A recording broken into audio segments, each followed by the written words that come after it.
or something similar, feel free to reach out to myself, Will, Michael, who's not here, who's one of the organizers as well. And we'll try to get you set up for a presentation in the coming months. And I think without further ado, David Stanich on Angular Elements.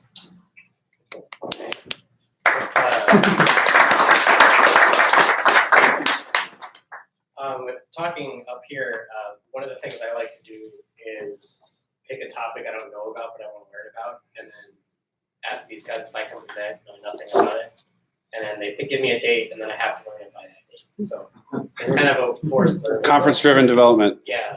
So it's actually a pretty cool way to kind of learn things. So problem is when you learn stuff that goes wrong in the middle of you trying to learn it, and then you're trying to make a presentation.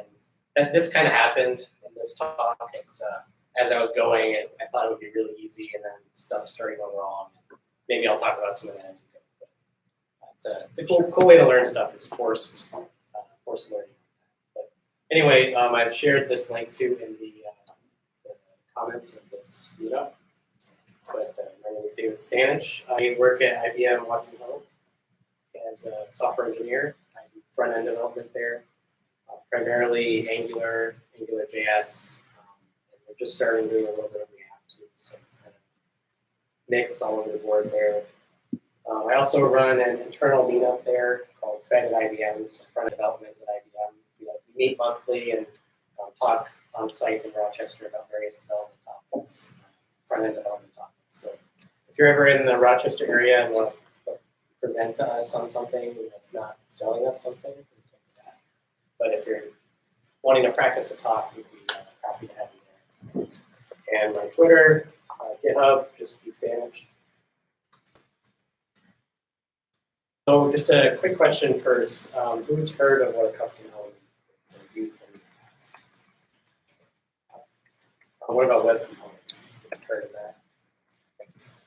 So I'll talk about web components a little bit further on, but what this talk is about is really about custom elements. And they're really custom HTML tags that encapsulate some functionality that you make. And you register them via a JavaScript API, and they have lifecycle methods, kind of like an Angular component or some React component. Lifecycle elements you can hook into. And you can also extend tags. So if you want to make a image tag that does something fancy and put it on the screen, that's what you can do. You can extend the image tag and then do something fancy. And so here's a really simplified example. You call custom elements, which is defined on window, and then you call define. You give it a name, which has to have a hyphen in it, at least one hyphen, because they want to make sure that any new HTML tags, you don't take that tag from them. Make sure you're different. And then you pass a class that extends the HTML component or element. We'll get into the details, but you pass a class that defines this custom element. And then to use it, it's just like a normal HTML element. Just insert it into your HTML. And if you have attributes on it, you just pass some attributes in there. So browser support, it's actually pretty recent that browsers have started to support this. Microsoft browsers don't support it at all. But Edge, I think, is going to adopt Chrome soon, or maybe they're going to make a new browser that's supposed to adopt Chrome. We'll hopefully see some green over there because Chrome already supports it. So this dark green supports everything about custom elements, and then this olive green or yellow or whatever that is supports custom elements but not extending. So there's pretty decent coverage. It's 82.88%. And there's some polyfills that you can use to help ease that as well. So that's probably why not everyone has used these. It's sort of just coming into maturity in browsers. When you say that Edge is going to adopt Microsoft's going to take some of the using it? Yeah, yep. So they're getting rid of the Edge engine and putting Chrome. Just so many people. Yeah. That's a different topic, but the bad part is that everything's Chrome except for Firefox. Then we get back into those days where IE dominated everything. So we'll see how that goes. But web components, a lot more people know about web components. It's just you see it more mentioned. Custom elements are really the main point of web components, but it's really a group of technologies that make up web components. So it's several standards combined, and custom elements are really the main piece of it. So these are the standards in web components. Shadow DOM and HTML templates are the other ones. So the example of a custom element I'm going to show is a really ugly way to build a custom element. It's just JavaScript to like document.append child for a bunch of things. That's really a terrible way to do any kind of development. And so web components allow you to use stuff like templates to just write HTML, and then just like we're used to doing with Angular, you write HTML and then extend it by having some functionality. So here's, if anyone's familiar with the technology I'm using to show the slide, it's called Reveal.js. It's just HTML and JavaScript. So you can kind of embed stuff into your slides that you can do in PowerPoint. And so this is actually a custom element. This welcome David is the custom element part. And then these are just an HTML form element and then a button. And so if I were to update this with Will and click update attribute, so if you inspect this, see,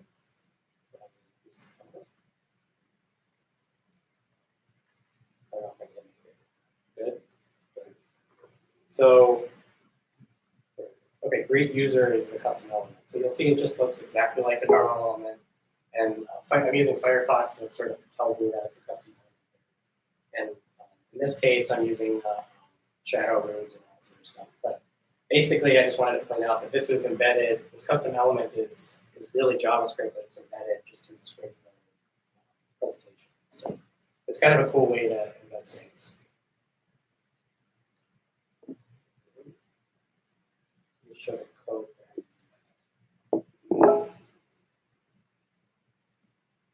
I'll build this.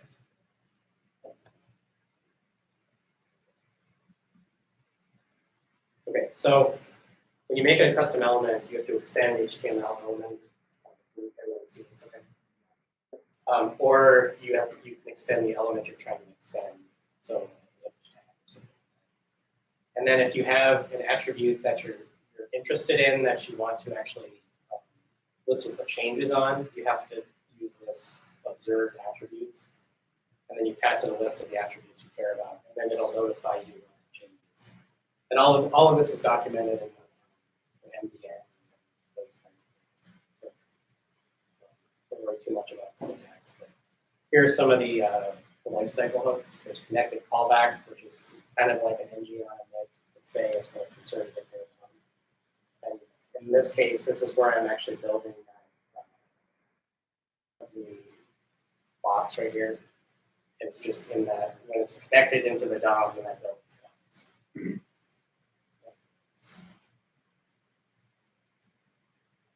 So it's just doing, none of this is that interesting. It's just creating some elements and then updating the text inside of it, creating some styles.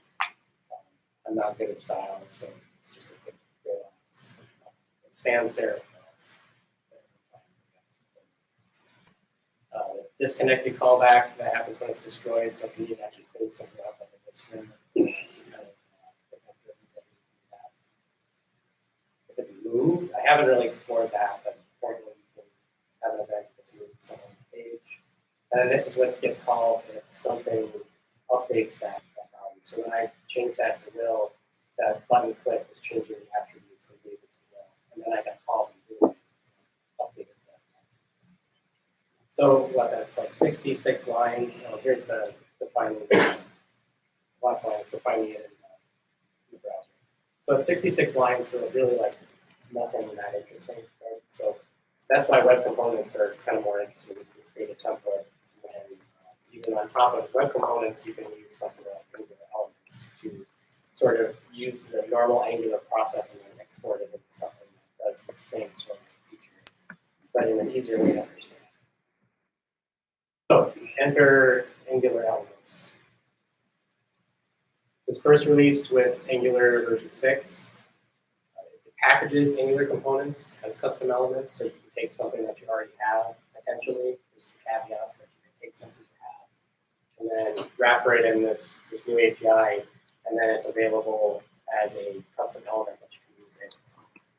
It registers itself with browser's element registry, and then kind of the magic happens where it's containing the element, the Angular runtime as a bridge between DOM and then what Angular is used to be. So it sort of bridges that gap between those two things. So there's pretty good documentation on Angular's website of how this works.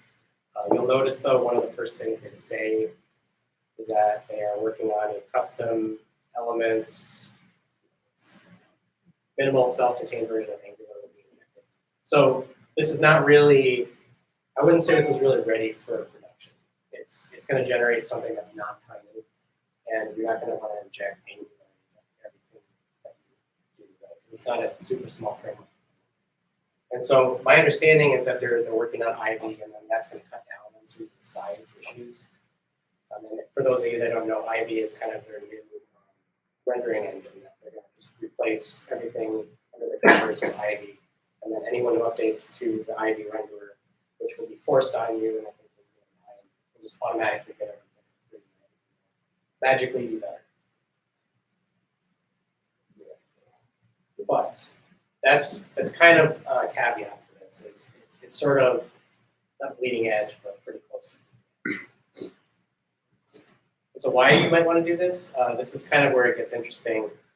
You can use Angular within React, Vue, or just vanilla JavaScript without causing the frameworks to fight over elements, because React and Vue have no clue that Angular is there, and Angular doesn't know that React and Vue are there. It's just Angular is working on its own custom element.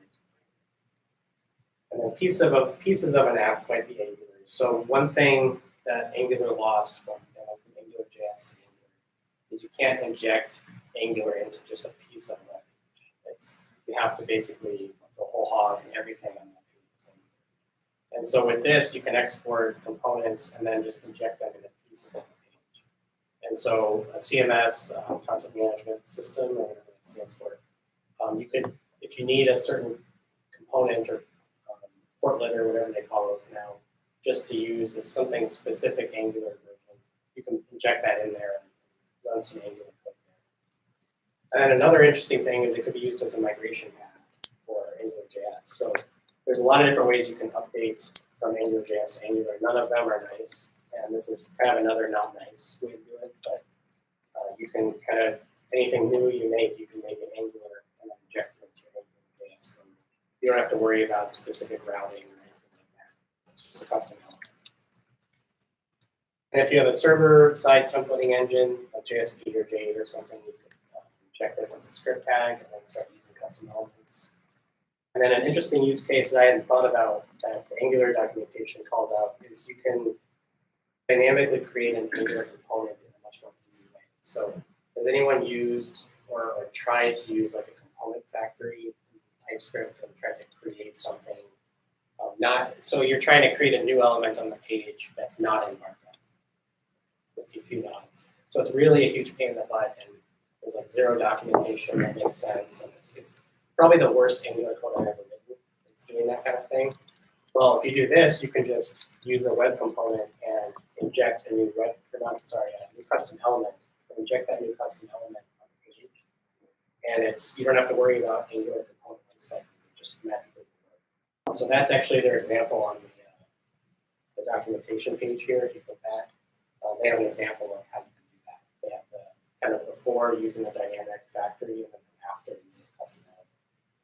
So even if you don't export this as a custom element for some other purpose, you can use it inside of Angular itself. This is another example. This red box thing is a Angular component I wrote that's exported via custom element and embedded in this one. So that would have never been possible if you just use Angular by itself. Angular would require itself to kind of take over. And so you can look at it and you can tell that that's the case because here's the custom element. It's called custom title, got the text, and then you can start seeing these _ng, ng version, and all this other stuff. So you can tell it's Angular doing stuff in here. But the rest of my presentation is not Angular. So it's really cool that I could just take that one thing and put it inside of something else without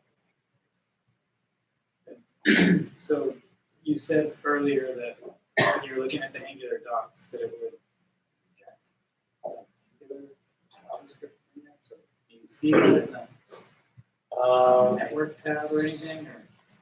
So the way it works, I'm going to get to how to build this, but basically I concatenated all the output of an Angular build and put it into one file. So when you look at the network tab, if I were to run that, it would show the custom element file that I included, and that just happens to have Angular. So you wouldn't be able to tell really. It's just called, I call it elements.javascript. It's a bunch of obfuscated garbage.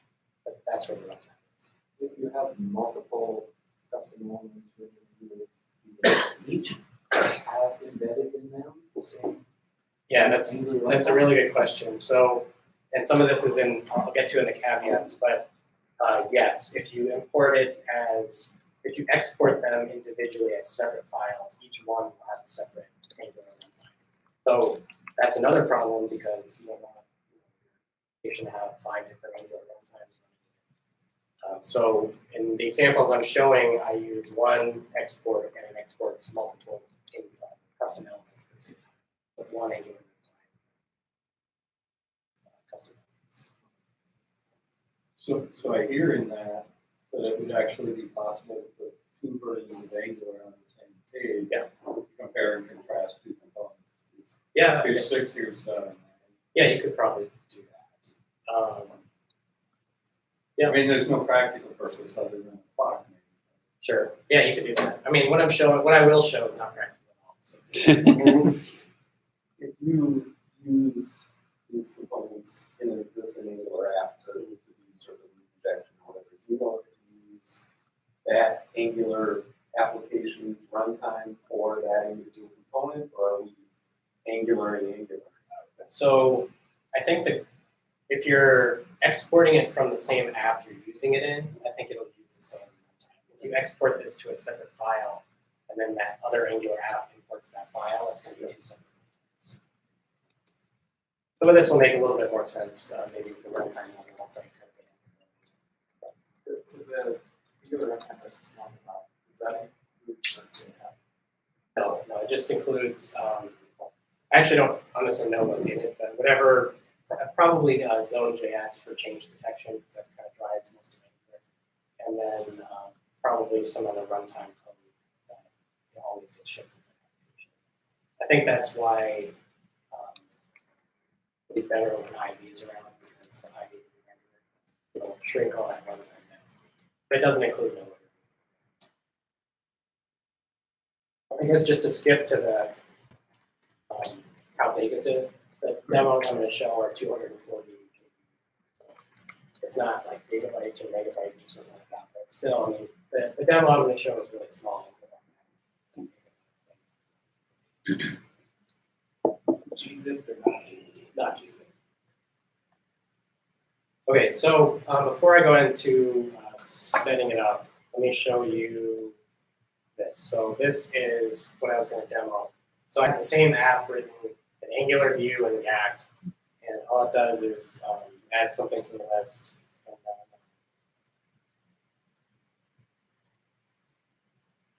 you can cross it off, uncross it, that kind of stuff. I themed it with the colors because what I'm going to do is take the pieces of the Angular app and export them as custom elements and then put them on these other frameworks. And so you can tell when I do that because the stuff's going to start turning. So it's kind of an interesting way to tell. In terms of components, the top is a title component. This is the grocery area is a I call add grocery component, and then this is a grocery list component. So there's only 3 components, and they're all written in the same kind of structure. Same syntax.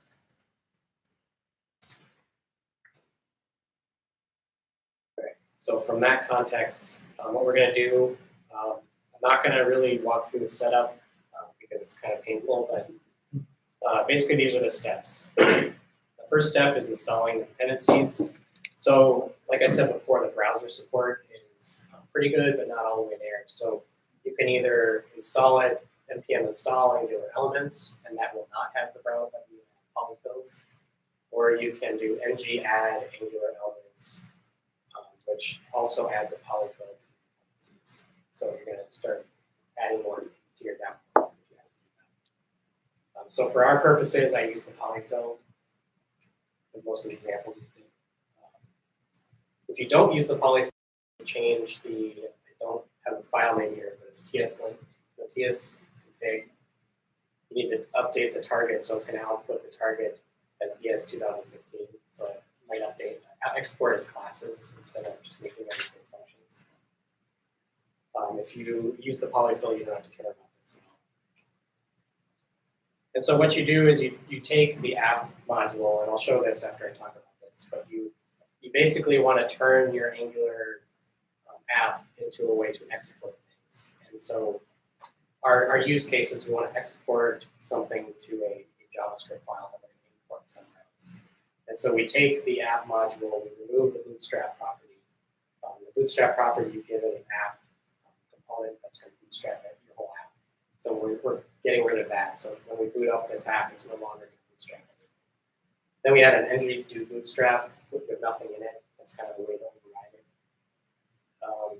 And you add a entry components. If you've ever tried to do something that's dynamically added to the DOM with Angular, you have to usually put in the entry components, otherwise it might get tree shaped out. It may not be included. And then you import the create custom element from the Angular elements. So I'll show this in a second. All of these steps, in my opinion, probably should be included in the Angular CLI and not currently. And so this is kind of another reason that I don't think this is quite ready for that. I assume that at some point they're going to add this. But basically what you would do in the constructor is, for your app module, is you create the custom element. I have no idea why this syntax highlighted didn't help me, but create a custom element, you pass it the component, and then you pass it the injector, and then you use the window.custom elements that define and pass it that. So basically, Angular is wrapping your component with this create custom element and putting it in a form that the browser is going to understand. And pass it into custom elements. Okay, and so I said there's no build for this, so that's another thing that is not quite ready. The way I did this, and most of the tutorials do it, is they tell you to just do a normal build, a production build. It uses ahead of time compilation, so production strips out the compiler and all this other stuff. And then output hashing none will remove all the garbage at the end of your script files. So instead of scripts dot a big long nonsense string .js, you'll just have scripts.js. So it just has more predictable output. And then I just concatenate all the things together. This goes back to the question about what does this include. It's including polyfills that Angular is needing, the runtime, the main scripts, with the main and the scripts, which are the files that I'm Do source maps with it? probably. That's just going to make it worse. So you might be able to concatenate the source maps into a source map file. My example is not, doesn't need source maps. So let's take a look at that app module. Like I said, so I'll check out a branch because I don't want to do this setup. Like I said, there's no more bootstrap here. And then I add each one of these components. I said there's 3 components, add them all to the entry components.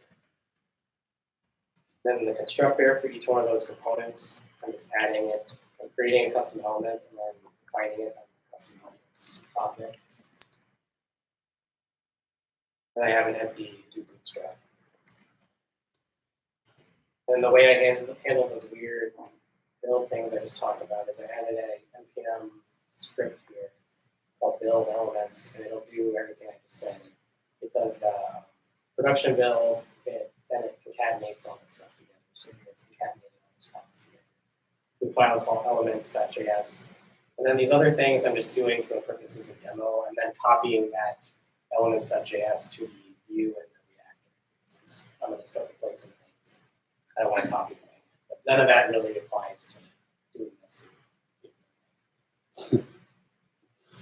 Any questions on that? It's really very painful to set up. When I talked about how I volunteered for this and then ran into a bunch of problems, this was that. Setting it up is really bad. That's why I hate to see elections.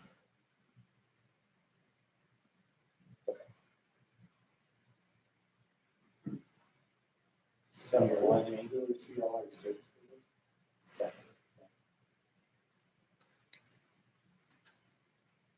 Okay, so using the custom elements. So now we have this custom element file, elements.js. It has the ability to embed in a page and then start using these custom elements. So the first step is you need to import the JavaScript file in some way into your Java 2 HTML to make the JavaScript aware of it. You use the custom elements like a normal tag, like I mentioned, and then the inputs in an Angular component turn into attributes for your custom element, and then the outputs are custom events. So I never used a custom event in JavaScript. I don't know if anyone else has, but basically it's just like an on-click listener, but you can't do it in the template as far as I know. You have to do an element.add event listener and ask for custom events. So listening to outputs are not as simple as an Angular component. You kind of have to write up a JavaScript. The other thing is these inputs have to be strings. So it's not going to know that you're passing it on. At least as far as I can tell, and be able to tell, there's no way to pass an object. It just comes over to the element as bracket object. So as part of that, that's why it's not kind of something you can apply to any component. So even the components I wrote have passing objects down. So I had to change my implementation to accept an object or a string. But what I did was I just stringified the object and then parsed it on the other end. So there's ways around it, but it's not simple. Here's an example. You import it with a script tag pretty simply, and then you just use it in your for inputs. It's just an attribute, like I said, very simple to add. And then outputs, I guess I already talked about this, but add event listener and then output name. So within Vue, you would just use it in your template like anything else you would use. And then within React, you use it within your, so I'm using TypeScript with React, but you use it just within your JSX or TSX. So let me show the example of having to change the inputs. So like I said, I was taking an array of items here before for that grocery list, but now I can no longer do that. It's not going to understand it. So I had to change it to take an array or a string, and then I immediately kind of determined, did you pass me an array or a string? And then if you passed a string, it starts parsing that back into the objects. So it wasn't that big of a workaround, but typically if you're going to have a component, you're probably going to be passing on the objects. So it's going to be kind of tricky if you try to take something you already have and wrap it this way.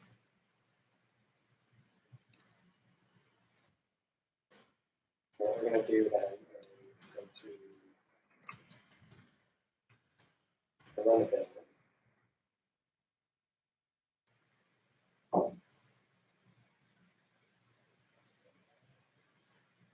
So remember I said I created a script called build elements. So I'm just going to run that now. So it runs ng build prod and then concatenates the files and puts them in Vue and React. So I don't know why that's so difficult. While that's running, what I'm going to do is move over to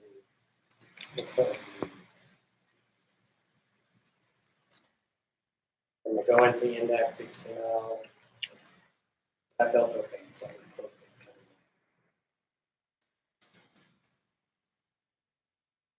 it. Here I'm just in the index HTML for the Vue app, so this is kind of where everything gets bootstrapped. And so I'm just going to add a script tag. I'm going to add. I just happen to know it's in the same directory, so I would say yes. So I've added that now, and now you can access things. It's just immediately. I don't have to do anything.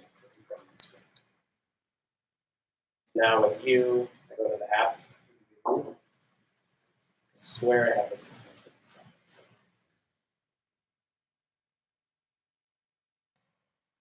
Wait, it installs fast.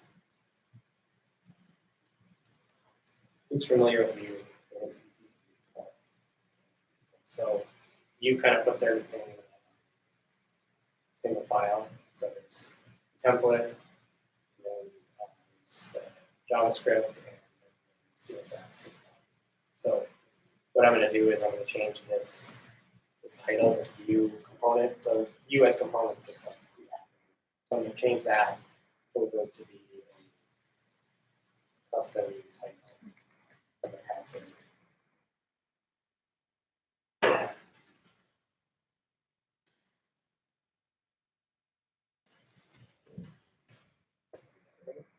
So now magically, so Angular is going to go away because I overrode the module, so it's no longer running. It's now building export these things, which is another potential problem because if you want to test these components outside of embedding them in another project, you will need to change your Angular module back to serve it itself.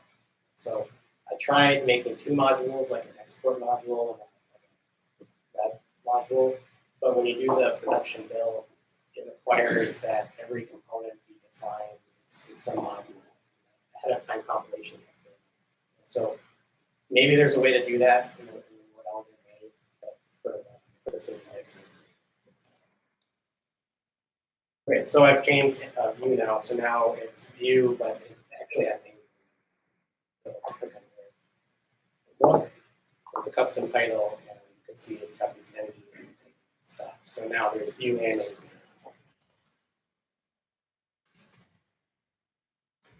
So React, I had a lot of problems in React to set these custom elements. And I'll talk about that a little bit later, why that is. At least show proof that I'm not crazy, but I couldn't just add this to the index.html because every time I did, every other time I saved the file, I would get this illegal operation from something in the browser. I have no clue why, but it was coming from the Angular scripts. And so as soon as I changed to inject it at runtime instead of in the template, so if I go here and change it so that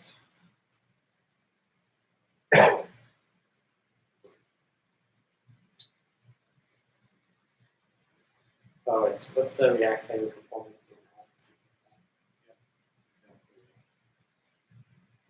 I don't have to pass it in.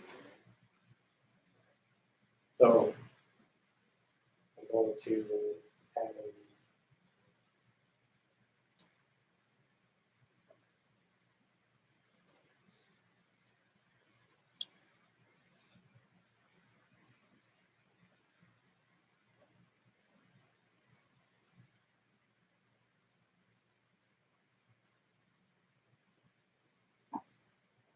so here I'm just creating an element that's going to import the source file.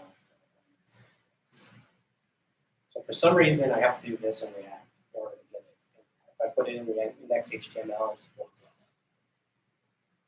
So I don't understand why that is, but now that that's in there, I can just add my custom text.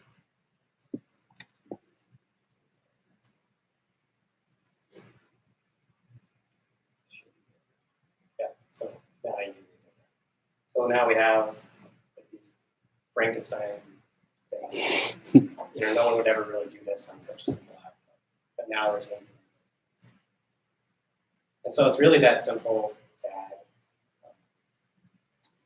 Everything else is still the proper elements there. I'm going to, probably for time's sake, I'm not going to do the other ones. I'm just going to skip to the version.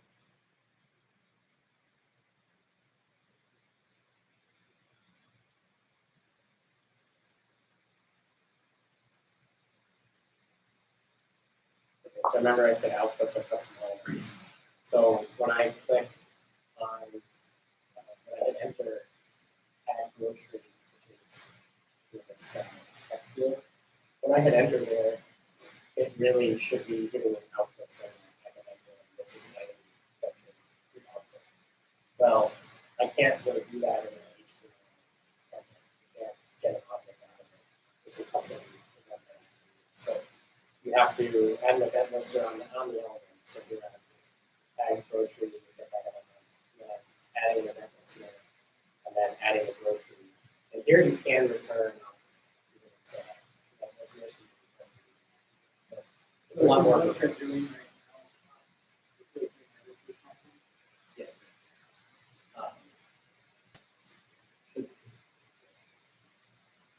So I kind of skipped. I'm not actually doing the code to replace them now, but yes. So let me So here's the view code. Remember, I replaced the title. I skipped to the end and replaced the add grocery. But here you can see previously in view I had an event called grocery add, and when that was triggered, it was going to trigger the grocery add function. I can't do that anymore in this custom event. So that's what I was showing just a second ago. Is I have to add a custom event listener and listen for that. That event still comes up, but I can't do some kind of magical thing and say grocery add. So there's some caveats when you start using these things. Everything becomes part of it. It's back to the days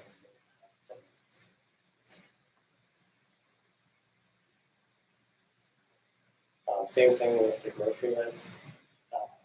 Here I was passing in a list of items, and then I was listening for an event. I can pass in the list of items now, but remember I said I can't pass in an object. So I have to stringify those down here. Stringify items, and I pass them in as string representation of the object. I parse them inside of the item. So I sort of skipped to the end there. I can see the commented out ones. When I view components, and then I added these custom components. And now you'll see everything is red except the background. So the background is the app components in each framework. So that's fine. I didn't replace that. But then everything else has a red tint. So it's probably hard to tell. That's supposed to be a red tint. And here, everything inside of there is supposed to be red. So now this is a view app that is running one view component that runs through it. So it's some really messed up thing. But it's a point of how you can put these powerful things in and do something and reuse code that you have before. It's kind of handy. Yeah. Would you pass it in function? It's a property.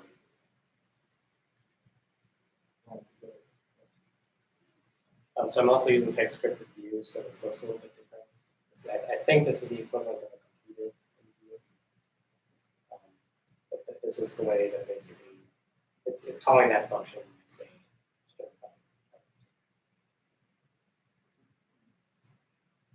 any questions on this kind of messed up use case?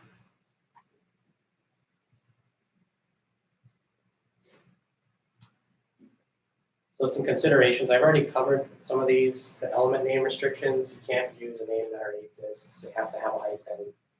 String attributes only. You can't pass in objects. Browser support, already mentioned. And then the Angular elements considerations. This is kind of where I think it's a problem. And really, you probably shouldn't use it on something that's kind of your production code, unless it's kind of internal only.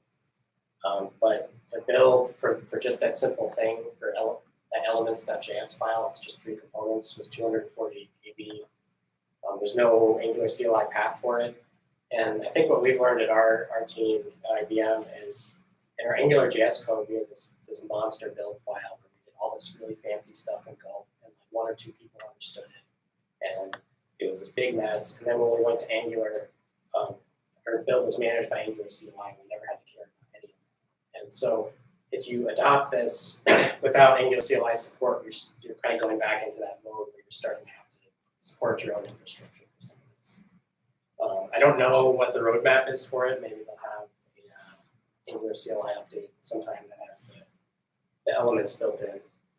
And then I think someone back there mentioned if you have several of these on the page, is it going to repeat your code?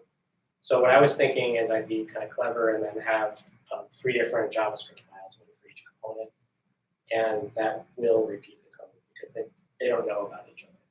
So if you're going to bundle them, or if you're going to do this and you know that you're always going to use these 3 things together, you really should export them at the same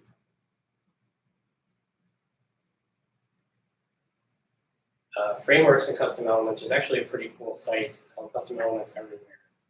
And actually, this is a really interesting site because it does not paint React in a very good light. So it does a bunch of tests on using custom elements inside of frameworks, and it gives it a grade. And then it'll say any issues that are related to these things. And so for Angular, it's 100% pass. AngularJS, 100% pass. And then these things I've never heard of. I've never heard of Dojo 2. Dojo 2. That's 100%. And then there's a few other things I've never heard of before.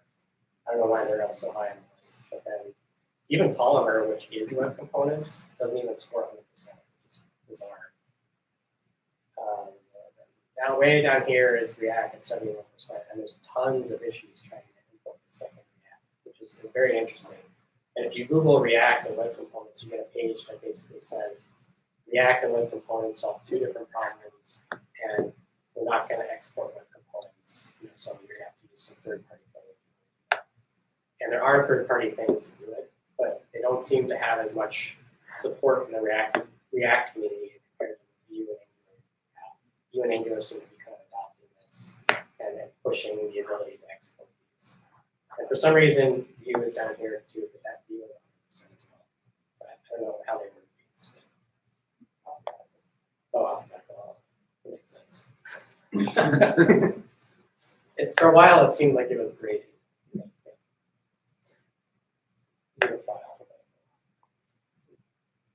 So yeah, basically, if you're going to use this in React, you need to be really cautious. Not just this, but custom elements in general. You need to kind of understand what these limitations are so that you don't run into them as you go.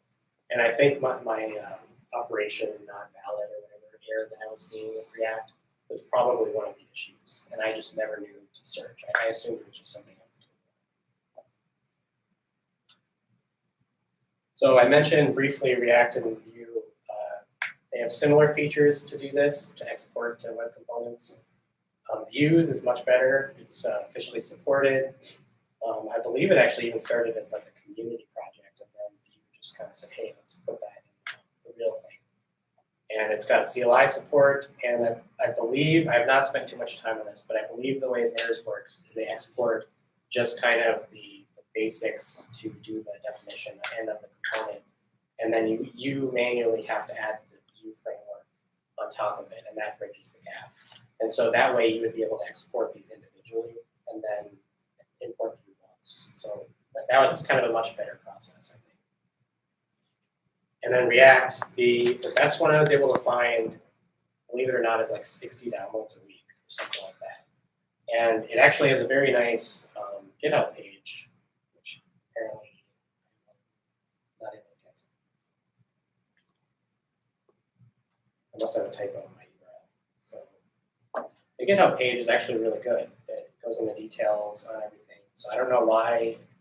I think it's just a statement of React's environment on custom elements, but it just doesn't seem that widely supported in React. I think React is just, when you're using React, you're using React.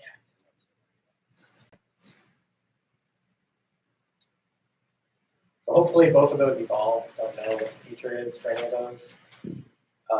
But I assume there's going to be better browser support. Right? I mentioned Microsoft will eventually support because Chrome, smaller bundles. I'm hoping that the Ivy changes will make this a lot smaller. I was talking to someone ahead before this talk, and I tried Angular 8, which has an Ivy opt-in, and I tried to put this code inside of it and make the bundle larger. So I don't know what's going on there, but it's in beta right now, so maybe they had a bunch of beta.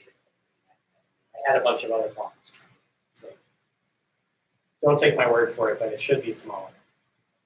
Angular CLI hopefully will come, support will come soon, and then kind of a potential for more generic. So we're always in these fights, even for like looking for jobs, right? It's like, I know Angular, but this job says React, and they won't even consider me as React. Well, hopefully someday those will go away, and we'll just have to deal with, well, do you know what custom elements are and web components? Can you export them through framework, something like that?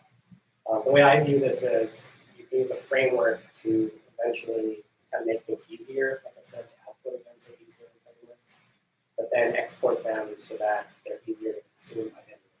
And a great example of that, I think, would be a component. So you have an Angular component library, you export these, and then magically you can do that. So a lot of companies have, IBM has a design library, component library that has different implementations. If you use something like this, potentially, like I said, potentially this could maybe lead you down a path of the same things that you use. But that's down the road. That's all I have. Any questions or? It's essentially custom elements. Sorry. What's the distinction? So web components are more they're custom elements plus some other stuff. So Oh, I see. really, what you're doing when you export this is really exporting a custom element component, basically, because Angular is already using an emulated Shadow DOM. So Angular elements is an Angular way. Essentially, yeah. I mean, it doesn't have to be a web component. A lot of people use custom element web components. But I struggle with how to title this because more people know what web components are than custom elements. But basically, you can export web components. Any questions? Anyone want to use it? I will. So we tried putting the Angular runtime and all of those into one JS file and put your elements in another and source them both and I did not try that. I don't know why it would not. I think it should, as long as you're using the same exact. So that's potentially a way to get to that. But then that's another thing that you're going to have to continue. But you're right. I think that's probably. I'm going to try that now. I think I should.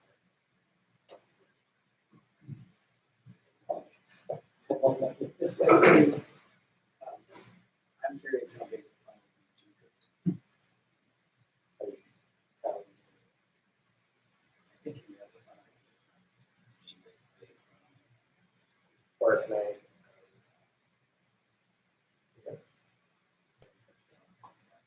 Doesn't it say music file size? I think that's it. So, All right. Well, okay, what did you say? What's that? you have a terminal file.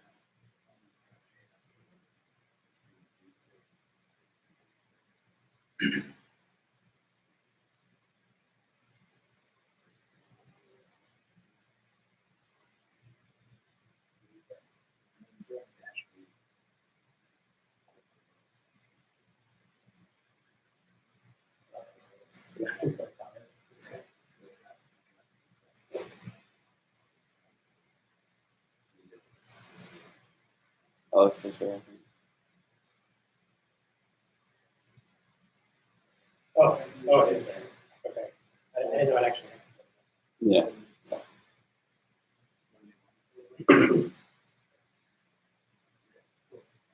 This is with the polygon. So I don't know. This has a lot of potential. It's one of those things. It seems like you should be made aware of it, but you probably shouldn't start building code that's.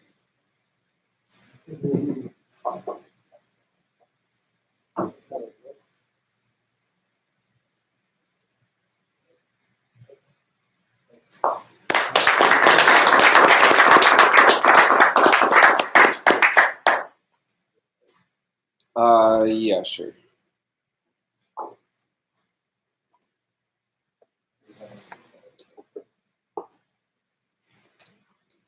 Oh yeah, huh? My HDMI port is finicky. Hopefully this will work.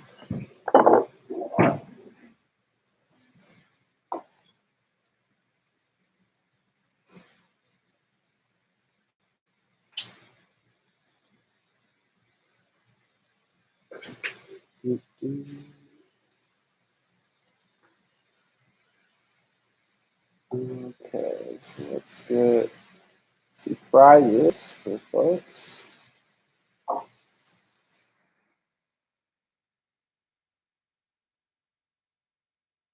What's today's events ID?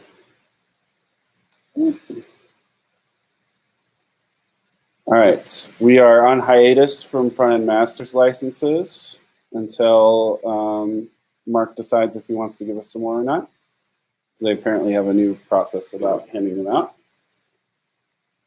So we have a JetBrains thing to give away and a bunch of T-shirts for people who want them, but that's kind of size appropriate. So, Greg, Yeah. would you like a front-end masters or not front-end masters? Fuck. The JetBrains license. Do you have a JetBrains product? Do you want one? Okay. Would you like one? They make good tools. Would you like a medium, small, or extra small T-shirt or a JetBrains license? JetBrains license? Okay, come see me afterwards. I will get your info. Peter. Nope, that's not.